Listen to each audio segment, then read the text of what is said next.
A very good morning to you. My name is Daniel Wahome and welcome to Sports Check on this Monday morning. It is the 10th day of March 2024 and it's a weekend after the International Women's Day. Great performances coming in from our women's teams, the under-17 and the rugby teams, celebrating the weekend with wins in South Africa and also in Kampala, and we will extend that to next week when we've got the under-17 playing Uganda in the return leg. So a great weekend, and we continue with conversations because there's still a lot of sport to talk about, what's been happening over the past weeks and what's coming in the next couple of weeks. So lots of conversations. Let me just start with what will be at the tail end. It will be about darts, because about 10 days ago we had a Kenyan playing at one of the prestigious darts events. It's known as the Modest Super Series. That was in Portsmouth. He finished second. He was making his debut. Turned out to be a huge story. Peter Washur is going to be joining us, and also he's going to be joined by somebody who's going to be playing with in May at what is known as the International Pairs back in Portsmouth, Manpreet Khalsi. And remember, the WRC Safari Rally is coming up, and we shall be speaking with the team principal of the M Sport Ford World Rally Team, Richard Millen. That's at around 11:15 a.m. He's going to be joining us via Zoom from the UK. And we also have got a sport for the senior citizens. It's known as walking football, and the women's team has been given an invitation to go to Morocco to play at an international tournament. So that's the conversation. And also next week, is going to be hosting Uganda in Nyandarua County for a golf tournament. People will be asking, golf in Nyandarua? That is something that does happen. And so we know that there is a brand new golf course there. So we're going to have that conversation in a short while. But also keeping up with what's in the news today, the president is going to be in the capital, and he is going to be visiting the Eastlands area. So there is the Nairobi River cleanup project. So that's going to be, part of his itinerary today. And also we'll be meeting with the public at Kamukunji. So our team is going to be out there. So the commissioning of a technical and a vocational college in Kamukunji constituency, the new Eastleigh Market, the Shauri Moyo Affordable Housing Project, the Nairobi Rivers Engineering Works, and later meet with the public at the Kamukunji grounds. So lots to keep up with as far as our news is concerned. Plus also remember that yesterday there was some heckling in Kisii, and what are the professionals saying about the public, heckling former Prime Minister Odinga. We shall be talking about that. So we'll be getting straight into a conversation straight now. But first, let me introduce Lucy Mora, who is our sign language interpreter, bottom right of your screen. Well, let me start this conversation with a story that goes way back to 1994. Moses Tanui, he's won the Boston Marathon, he's done all that. He becomes the first Kenyan to run a half marathon in under 1 hour, and that was in Milan. And he was presented with a trophy. After he retired from athletics, he picked up a sport known as golf, and in 2016 he donated the trophy to the Kenya Golf Union, and that meant that there was going to be an annual competition between Kenya and Uganda, and it was named the Victoria Cup. Kenya last year played again at the Uganda Golf Club. 11-11 was the score, and so Kenya, having won the trophy in 2023, they retained it. And because the hosting is alternate, this year Kenya is going to host that tournament, the Victoria Cup, from the 20th to the 22nd of March at the Mount Kipipiri Golf and Resort, that is in Nyandarua County. It's a newest facility. To speak about that, in studio, I've got three gentlemen waiting for the fourth person, who's the director of tournament right at the KGU. So we'll start with Milind Patel, who's the director at Mount Kipipiri Golf and Resort. We've got the chairman of the Kenya Golf Union, David Ndongo, and we've got the captain of the Kenya side that's going to represent the country, John Lejirma. He also has a nickname. He is known as Samburu One. True. True. And let me start with you, John, because this is a tournament where you've got your team that is there. You're going to be, and you've played this tournament. Looking at the Ugandan team, expect it to be very much the same as they've had over the past couple of years. But looking at last year's performance, just recap it for us, and how it ended 11-11 at the Uganda Golf Club. Yeah, thank you, Mr. Daniel, for having me. you said, my name is John Lejirma, Kenya team captain. Yeah, we're about to play Victoria Cup. We've won it 3 times in a row, and yeah, we had to keep the trophy. What really gave us a confidence, a boost for the trophy is the legend himself, Mr. Tanui. Anytime we are about to play that tournament, I always gather boys and tell them, like, there's no way, there's no chance we're gonna let this trophy, remain in a neighboring country. So that has been our motivation for us. And yeah, hopefully as we go to Kipipiri, it's a neutral course, and I'm sure with the help of Mr. Director here, we'll share the sentiments.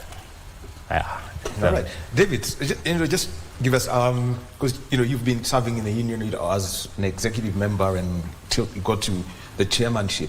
Let's just talk about the impact that this tournament has had when it comes to that big rivalry and friendship that Kenya and Uganda has in terms of golf. So Victoria Cup, as you mentioned, started in 2016. And it's been played every year since, with the exception of 3 years, two years during COVID, 2020 and 2021. It was not played, and also 2023. That was due to logistical reasons. In all those years, Uganda has only won it once, in 2019, one of the years when they hosted it. So Kenya has had the upper hand, and last year, as you said, it was a very close miss because the points were shared, and so we only retained the trophy by virtue of being the defending champions, having won it in 2022. But it's a fantastic opportunity, just to celebrate the friendship, but the rivalry between Kenya and Uganda. We've seen other similar tournaments. We have the Elgon Cup in rugby, which is again a Kenya versus Uganda affair. And we meet them often in other regional tournaments, including Region 4 and the Africa Golf Team Championships. In Region 4, they tend to be our biggest threat. And so, because that's a tournament that happens at around May, the Victoria Cup becomes like a good build-up towards trying to predict who will then lift the Region 4 trophy. So we have a very new team. At least half the team, on both sides, is new. And it becomes a good place for new members to come and try themselves out in the national level. Well, let me come to you, Milling. And, looking at this golf course out Mount Kipipiri, I was mentioning to somebody, because he had seen David, one of our regular guests, the chairman, had said, oh, the chairman KG, oh, yeah, there's something happening here, Kipipiri, yeah, I've never heard of it. Yeah. But he says he's very, very interested, but just give us the history of, setting up this course and how, and, before we even talk about, KGU coming over to approach.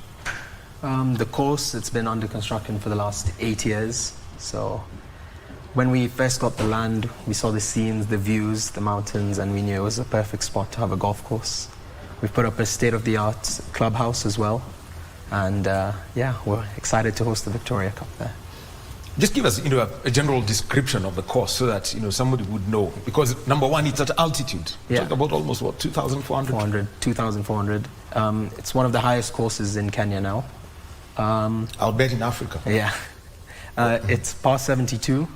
It's made up to the PGA standard as well, so we're hoping to get that license soon.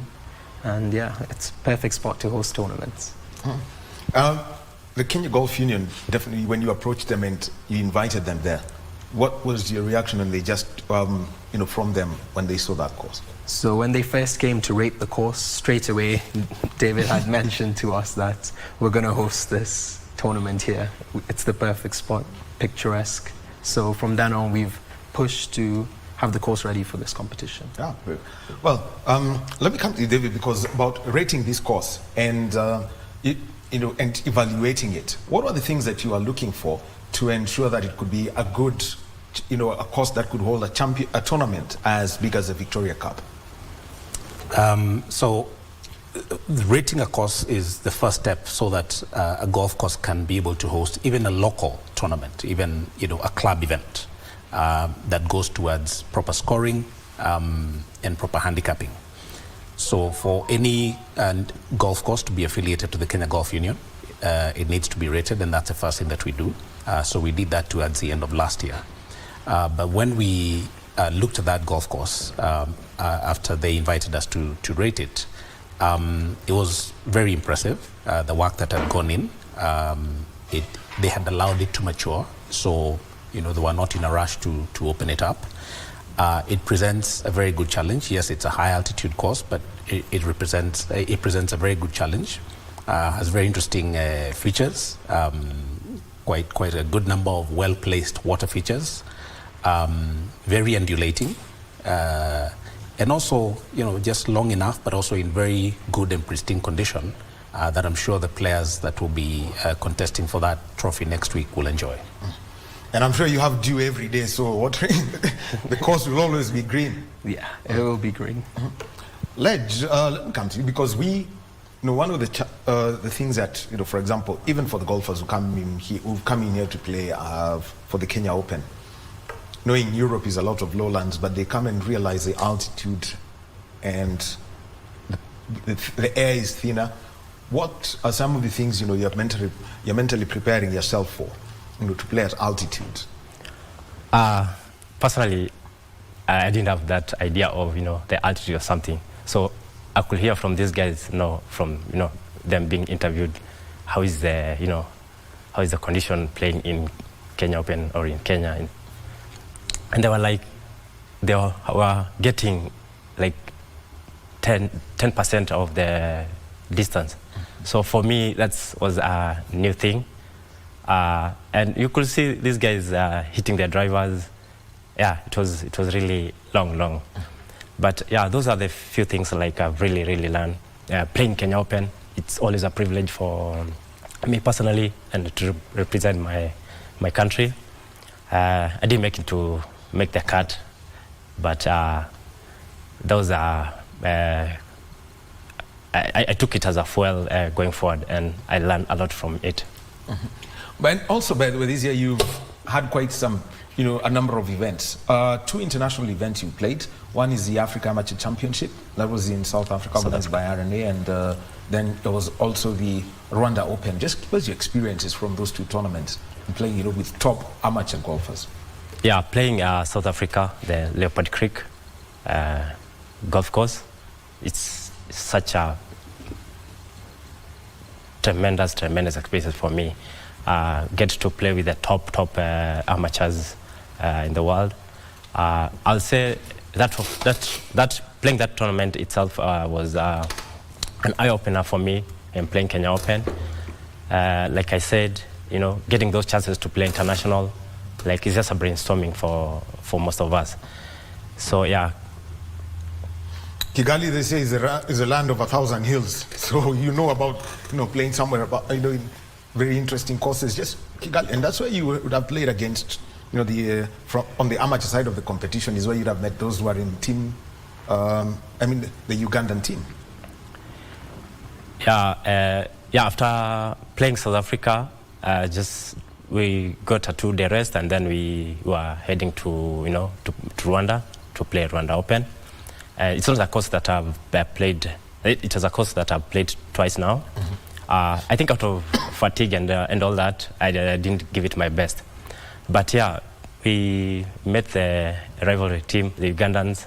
It's always a banter, when we meet there. But when it comes to now play golf, it's a different thing. So I'll say getting that chance to, play such a competitive, it's a privilege again. And I want to thank the chairman and his entire team for, always opening that gate for us. Mm-hmm. Yeah. All right, and we are also joined in studio by the Vice Chairman of the Kenya Golf Union, who's also, the actual tournaments here, Mr. Chris Kinuthia. Karibu, Vice Chair. Thank you. Thank you. And, I'll come down to this, talk about the Victoria Cup and looking at it, how it's been played, using the Ryder Cup formats and how you make, try ensure that not a moment is lost for these teams, knowing that, especially when they're playing the 4 balls. Over the first 2 days, and also and then play the singles. Just give us this. Okay, so you oversee this. Okay, so maybe I'll give a breakthrough of how the tournament is going to happen. So on Wednesday, we are going to have a practice session and a flag raising ceremony in the evening, and you're all invited. Then on Thursday morning, we are going to have foursomes, 4 teams, or rather 4 games. And then in the afternoon, we're going to have foursomes, and that will be replicated on Thursday, rather on Friday. And then on Saturday, we're going to have a subsidiary event in the morning, which, as amateur golfers, are all invited, including you. So we expect in the morning, there are only 76 slots, and so it is going to be booked very early. And then in the afternoon, we are going to have the singles matches, and then the prize giving. So okay. that's how we manage it. I claim the Pigamingi prize in advance. I reserve it for you. That's enough incentive for me to go up to Kipipiri. Let me now come to you, David, and looking at how Team Kenya was selected. Because let me just read out the team that is going to be captained by Legirma. We also have got Daniel Kiragu from Muthaiga, Sevi Soni of Sigona, Elvis Moigo from Kiambu, Jos Vatrono from Golf Park, Eli Barno from Nandi Bears, Rafael Lemingani from Golf Park, Kevin Anyen, who's a junior, and actually beat the pros at the Kenya Open in that 13th hole challenge, Krish Shah from Vetlab, and Ebil Omolo from Vetlab. Just the background of it, of selecting this team now. Okay, our team selection criteria and policy is very open, very transparent. The players can tell what they need to do in order to qualify to play in the team. The Victoria Cup team, fortunately, is the largest national team that we have for any event. So most of the events will only have about 4 players, but for Victoria Cup we have 10. So it provides many opportunities for anybody who's ever wanted to play in the national colors to do so. And how we came about selecting these 10 players is that we used the 2024 order of merit and picked the top 5 players that finished best in last year's order of merit. We then typically always reserve some slots for the junior players. So we used the JGF male order of merit, and the top 2 players joined the contingent. So we had 7. And then the last 3 slots were selected from the 2025 order of merit up until the Great Rift Open. Okay. So that was about 3 weeks ago. So that helps in, kind of establishing that the players we get are players who are in good form. So that's how the 10 players were selected. Unfortunately, from the first list of 10, there were 2 that could not make it. And so, again, we just went down the KAGC order of merit and the JGF order of merit and picked the next players to replace the 2 who dropped off. Yeah. Oh, very well. Let me come to you, Milind. The reaction to people who have played up at Mount Kipipiri, what's the story they tell? They really love the views to start with, the flowers, the plants we put around the course. But also we've had good reviews about the course itself, the fairways, the greens. They're very receptive and they roll, so it makes for a good golf course. It was mentioned that, you took 8 years to construct this course. Just give us a whole idea about, getting the agronomy right, the fairways, the tee boxes, the greens, and putting up the, for example, the water features that you have. Yeah, so none of the water features were actually there. So the first, I'd say 18 months were mainly just digging up and forming these water holes and planning for the rest of the course. But the greens and stuff, we imported most of the grass from outside in the start. And then we realized it's more of a learning curve. We realized maybe this will work, this will work. So we've made some changes. And now we feel like, okay, the course is ready. First time, for first time out, for the people who were there, what was, the whole feeling? We know it's altitude, times, when you go out to at altitude, it can tend to take the oxygen out of you.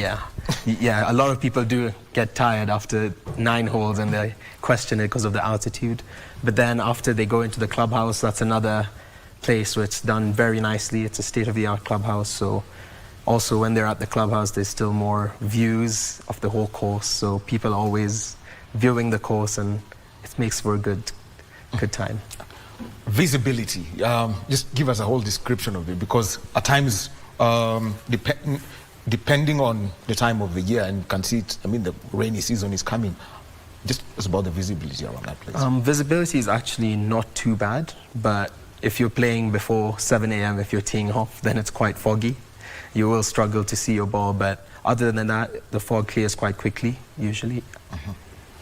And just to mention, I'm sure the pictures that you're seeing at Team Kenya, the person being tossed up there is John Lejerma, captaining the side after this win, and you can see the celebration plus the trophy that they did, they are competing for.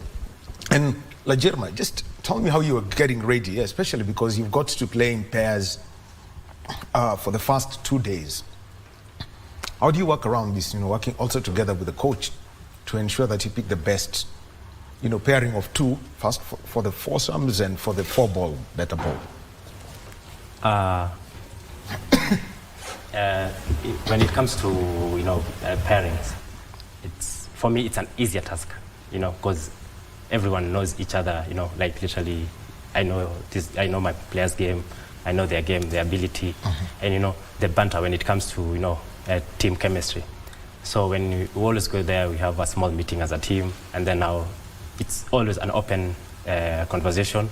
Like you choose a player whom to play with.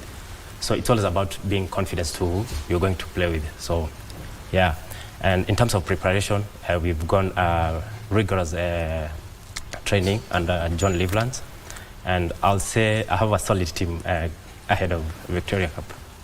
Yeah. Oh yeah, and by the way, has Moses Tanui been giving you some running things so that you can survive in altitude? You can't give you the So yeah, I think that's the thing. I'm gonna, after this, I'm gonna call him just to give me some hints. Yeah, because he's a man. Yeah. So let's just come back to you, Chris. And one thing is that when we report this, the scoring is going to be different from what people know. The professional golf is easy, the other points format is easy, but now this is match play format because you use the Ryder Cup format.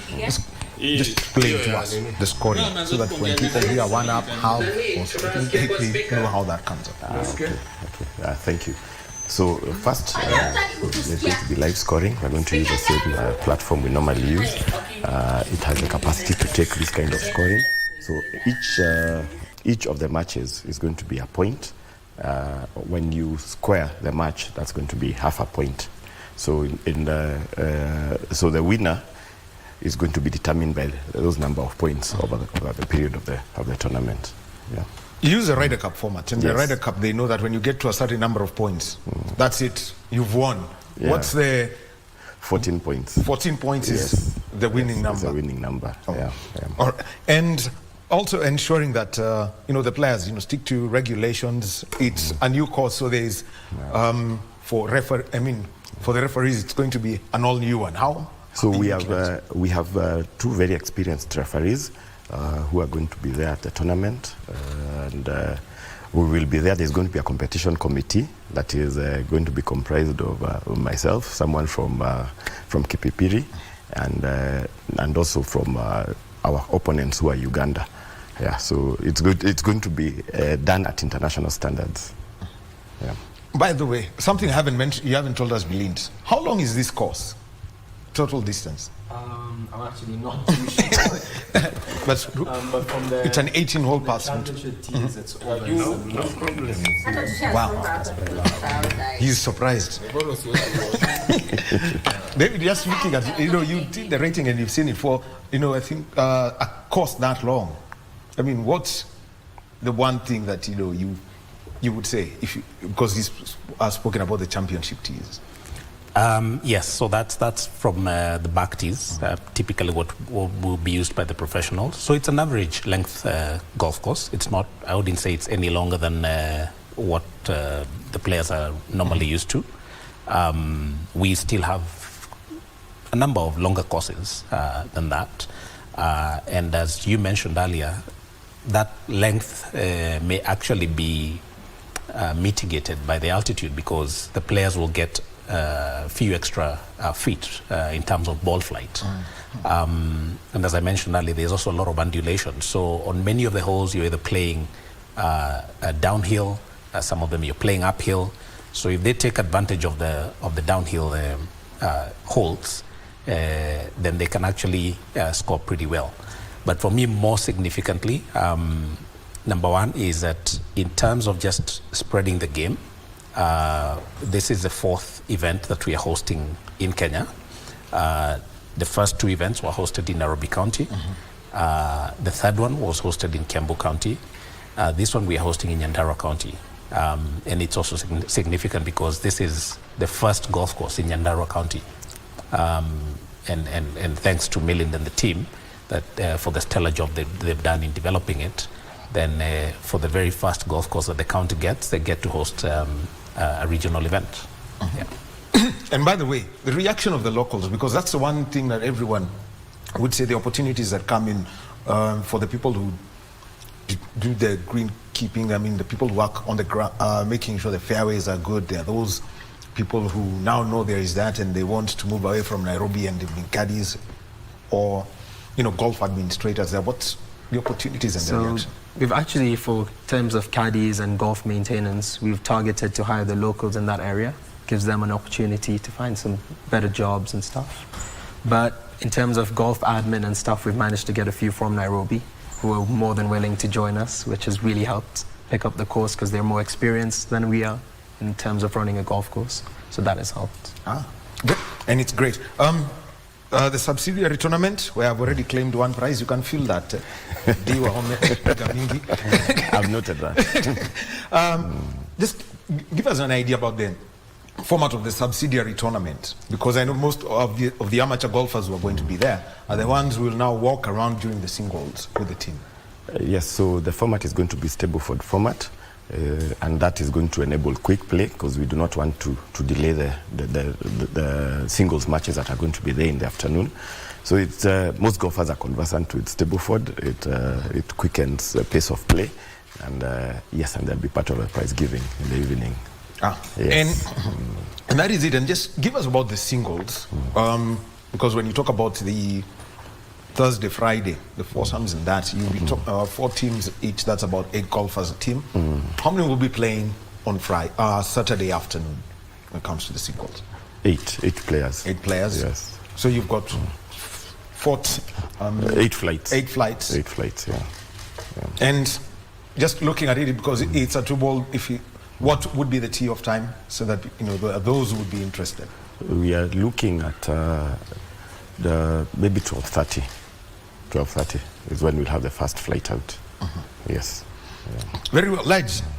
I know, looking at this, especially for the young golfers, Nyen is one of them. Krish will be there. But what are you trying to, how would you encourage this, young amateurs, especially dealing with pressure of playing at this kind of tournament?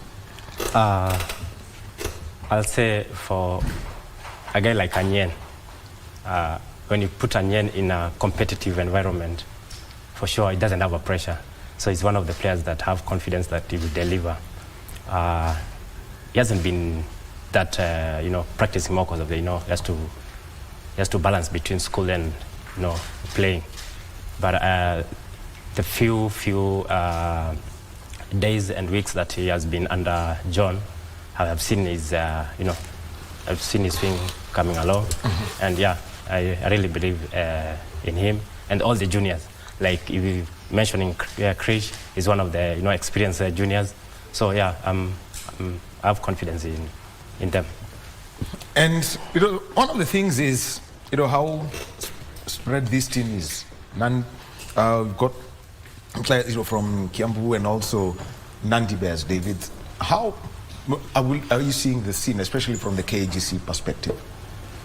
KGC has really grown in the last few years. Maybe about 5 years ago, we only had about 21 events. This year we have 31 events. And that's just a testament that clubs and players across the country have seen the value of enhancing their game through this high-level elite competitions that we hold. So it's a busy calendar. However, again, it also really gives opportunity to anyone that is able to put in the work, has the talent to really put themselves out there. So I think this tournament has many fasts. If you look at the composition of the team, as you've mentioned, 10 players, 5 of them are 23 years and below. It's a spread between 15 years and 23 years. The youngest player in that team is 15. But also, as you've mentioned, a very broad spread in terms of where they come from. I believe this is possibly the first time that we have a player playing in the national team from Nandi Bears. Since Indiza, I think. Well, Indiza was actually from Mumias. From Mumias. So Nandi Bears is Bears, Mumias. Yes, it's a small club up right patched at the top of Nandi Hills. And so it really is a good testament to the work that we've been doing to spread the game and just make it open and available to anybody that has the talent. All right, good. Yeah. Welcome, we're coming to a close here. Welcome the people to Kipipiri. Kipipiri is now open. Please book your tea times, experience the golf, and yeah, more than welcome all the time. Welcome people. Mashabik, if someone wants to watch, or the people from Kipipiri, would want to come and watch, not just, enjoy the golf and all that in the tournament, just tell us what's there for the spectators. Okay, first of all, you're going to be hosted at Kipipiri, which is, in my opinion, one of the best courses we have in the region. You're going to enjoy good golf. You're going to watch Kenya battling it out with Uganda. So we need your support. We need you to come and cheer our team. And there's a Safari Rally that is happening across in Russia, so we can all head there on Sunday. Yeah, so you get double. Or whatever. Yeah, double. Something I've just been asked in my ear. All of these pins that you have, just explain to them. Yeah, these are the badges, like whenever you get a chance to go and play international, as you say, after the game, you have that, get a chance to interact with, and make friendship. So if I have a Kenyan flag, I just change with you. You give me Ugandans, you give me South African flag. So yeah, these are these are patrons. This is for the, Muthaiga. I got this from a military guy in Ethiopia. This is a South Africa flag. Yeah, African Union, Ethiopia, Egypt. Yeah, the countries that have gone. I'm sure that's for a parachutist, yeah? Yeah. That's somebody airborne. Just like, yeah. So, thank you very much. Chris Nothia, he's the Vice Chair, Kenya Golf Union. He's got a big tournament to run, the Victoria Cup, Kenya versus Uganda. And coming to it, John Lajerma, the Captain Team Kenya, all the best. David Ndomo, Chairman, Kenya Golf Union. Milin Patel, who's going to be hosting them in Nyandarua County at the Mount Kipipiri Golf and Resort, the first golf course in Nyandarua County. People actually confuse Nyahururu as part of Nyandarua. Yeah. Nyahururu is in Laikipia. Nyahururu is in Laikipia. Yeah. But that's geographically, but everything about it sounds Nyandarua. So you've done well, and team, all the best. Thank you. Thank you. We'll be taking a short break and we'll give you the highlights of the Mozart Bet Cup round of 32. Kariobangi Sharks versus Z-Tech, and the match that was the shocker of the weekend. Nairobi United eliminating multiple champions, Tusker FC on post-match penalties. And after that, we'll talk walking football.